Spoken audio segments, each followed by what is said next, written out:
Good morning. It does feel different this time. We've seen heartbreak, shock, and fury after past mass shootings from Columbine to Sandy Hook.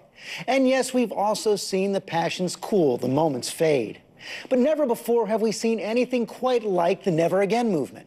Students, survivors in the streets, walking out of schools into state capitals, and the White House demanding change. Major corporations cutting their ties with the National Rifle Association. Banks rethinking their relationship with the companies that manufacture assault weapons. And longtime members of the NRA beginning to break ranks.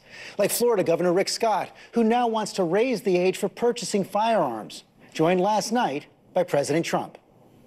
It doesn't seem to make sense that you have to wait till you're 21 years old to get a pistol, but to get a gun like this maniac used in the school, you get that at 18. I mean, that doesn't make sense. And frankly, I explained that to the NRA. They're great people. This morning, we talked to activists on both sides of this searing debate, starting with the national spokesperson for the NRA, Dana Loesch. Welcome back to This Week, Dana. Let's begin with President Trump right there. You say he says the NRA is ready to do things. He wants to raise that minimum age. Will the NRA back that? Well, the NRA has made their position incredibly clear. The 5 million members of the NRA have made their position incredibly clear. And I do want to caution people. Well, I do want to caution people because I know that people are trying to find daylight between President Trump and 5 million law-abiding gun owners and law-abiding gun owners all across the United States.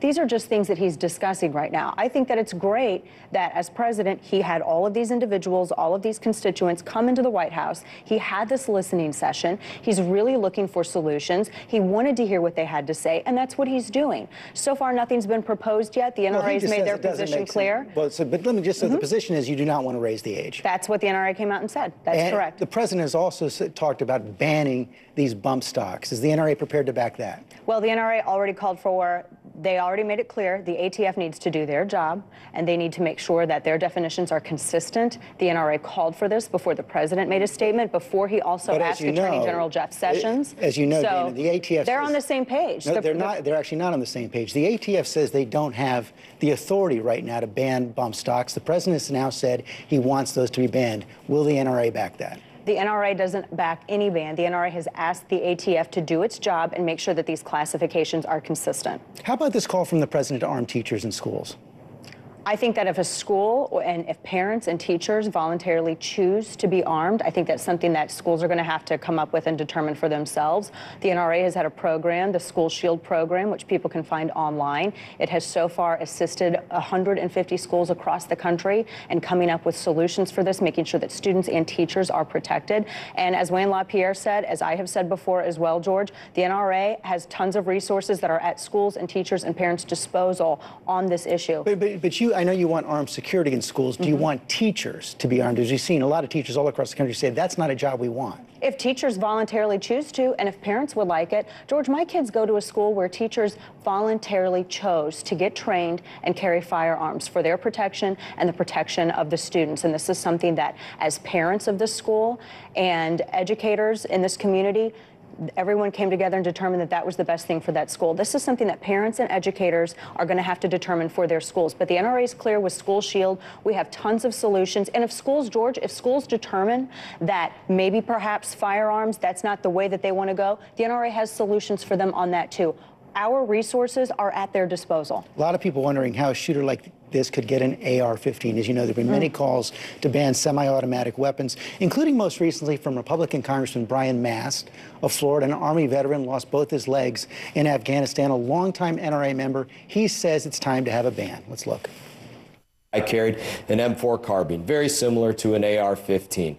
I was carrying that weapon on the battlefield in the most dangerous country on earth for one reason: because of its lethality. My community and my kids in our schools, I don't think that they're made safer by the general population of civilians having unfettered access to the best weapon the Army could put in my hand. What's your response to Congressman Mast? Well, first off, I think that I want to remind everybody that when students go back to school that next week in Parkland, the Broward County Sheriff's Office, who I think we need to have a conversation about as well, because this all stems from their dereliction of duty. And I know they say now it's 23 times that they had calls in addition to 2 FBI tips and numerous reports from classmates. It is. And under Florida law, they actually had the authority to go and arrest that individual before anything could be done. And I wish that as much attention were given to the Broward County Sheriff and their abdication of duty as trying to blame 5 million innocent law-abiding gun owners all across the country for this. No blaming here. No, there has been, All I'm asking is for your position I think it's very important. On the AR-15. The AR-15 is a semi-automatic rifle, and I want to remind everybody that when you had a former Bernie Sanders staff member who tried to shoot up a baseball field full of congressional members with an SKS, it was that security that used their handguns to take down that individual. Now, as far as an AR-15, this is a semi-automatic. People keep calling these weapons of war. This thing originated in the civilian market before it was adapted by the military. This is really a discussion about banning all semi-automatic firearms, and I wish that we could be genuine in our discussion of that. That's the position on AR-15s, and AR-15s are going to be in that school protecting students and teachers when they return back to class. But as far as banning on semi-automatic firearms, I think people need to just come out and say that that's what they're really talking about. I think he was quite clear right there. He says they have to come up with a definition. It should be done, and there was, as you know, an assault weapon ban for 10 years from 1994. And you yourself, though, you yourself said that that actually didn't have any overall effect on the crime rate. There have been numerous studies that showed that. It did not eliminate that, but there actually have been studies that showed it did have an effectiveness. I want to bring up from the University of Massachusetts researcher Louis Clareva shows that, look at that right there, from 1984 to 1994, you had 19 incidents, 155 deaths. Then, 1994 to 2004, it goes down. 12 incidents, only 89 deaths. The ban expires. We see the casualties go way up again. And there are also studies that show, and you yourself have acknowledged before previously, just a couple of years ago, not perfection, absolutely, that it did not have much of an effect on the crime rate. Furthermore, but it does have an effect on the lethality I want to point this out, George. I want to point this out, though. 3%, only 3% of homicides in the United States actually are carried out with rifles. The highest number actually goes in with handguns. And these are illegally possessed by repeat offenders because these people keep getting slaps on their wrists. No one's but here's saying the this bigger is going to, point, let me just, George. excuse me for a second. No one's saying this is going to eliminate every single killing, but we do know we're the only country that has wide access to these kind of weapons, and no one else has the frequency or the intensity of these kind of mass shootings that we do. That's actually not true. France had a higher casualty rate in 1 year than the entire 2 administrations of Barack Obama, and they're a fifth of our population. But George, here's the biggest point here. We're talking about banning firearms, and the discussion is about banning all semi-automatic firearms, and that's really the discussion. Can we actually look at what could have prevented this? That firearm did not walk itself into the school. An individual who was allowed to go unchecked by the Broward County Sheriff's Office allowed that firearm to go in the school. This is not the fault, nor are 5 million innocent law-abiding Americans culpable for this. And many of us are parents too, George. I want to see as much attention on the Broward County Sheriff, the FBI, the 2 FBI tips, and the numerous calls. George, I'm not a member of the FBI. I'm not a member of law enforcement. But I'm going to tell you, if someone is online using their name saying they're going to shoot up a school, if they're banned from school because they've taken bullets and knives in their backpack to school, if they've been sending messages saying that they're going to shoot and kill their classmates, that to me sounds like a potential school shooter. I'm not going to argue with that. Family and neighbors called the Broward County Sheriff's Office to report this individual, and they did not follow up. That is the headline. Could not agree more on that point. That is certainly a fact here. That's what minimizes this. That's what minimizes casualties when we follow up. It's one of the things that minimizes casualties. It's the thing that minimizes casualties. Almost all Americans believe that background checks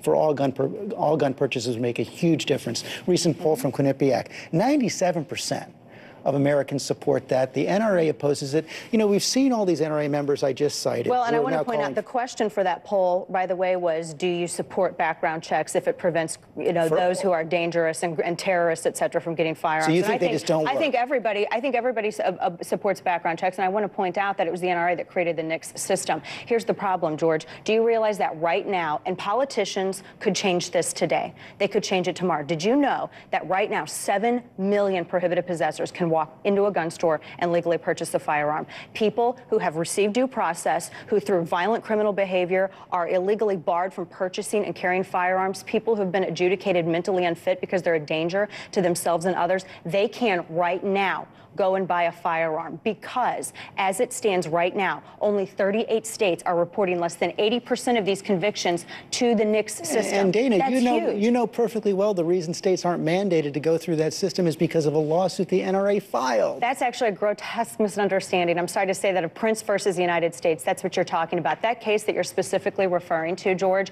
actually was a case where the federal government was trying to force states to implement and administer a federal program at the state level. However, that case that you're citing, the one that the NRA contributed an amicus brief to, says that that case did not do anything to stop states from reporting dangerous people who have been criminally convicted to the federal government. Dan, as you know, the NRA has consistently sought to defund the background check system, has fought against the background check system. But I just want to ask That's not true. We created the NICS system, and we're the ones for over 25 years who have been saying that these states need to report these dangerous people. I want to get 7 million people who are a danger to others. I want to prevent them from purchasing a firearm. Don't you? I want to prevent everybody. So are you going to have politicians on this program calling them? Will you support background checks for all gun purchases? We have background checks for firearm purchases. We have background checks. Not for every single one. Give me an example. It doesn't. There's no mandatory background checks for private sales or for gun shows.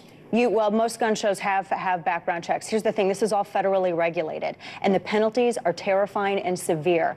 There is no loophole. It is a criminal act if you are a prohibited possessor to acquire a firearm. We need to stop calling criminal acts loopholes. But to this point, are you going to have politicians on this program and demand that they have their states comply by reporting these prohibited possessors to the system? I think that is a great idea. Final question. President Trump said at the beginning that NRA is ready to do new things. Is there any new proposal you're willing to support now that you weren't supporting before? We have been supporting proposals to make sure that the system works. We've been calling for politicians to work with us and make sure that dangerous people who have received due process and should not be accessing firearms, we are all in agreement, George, this madman should have never been able to purchase this firearm, ever. If I could follow up on all of those red flags and prevented it, you bet I would. I'm a parent. I see my kids in every child. Parents make up the NRA membership. We see our kids in everybody. We don't ever want to see anything like this again. This is why we have been calling so loudly, George, to make sure that politicians step up. They could change this. Report these prohibited possessors into the system, number one. Number two, however schools and parents determine that they best want to keep their kids safe, the NRA is here to work with them. Our resources, I'll say it again, are at their disposal. School Shield program's a great start. Dana Lash, thanks for your time this morning. Thank you, George.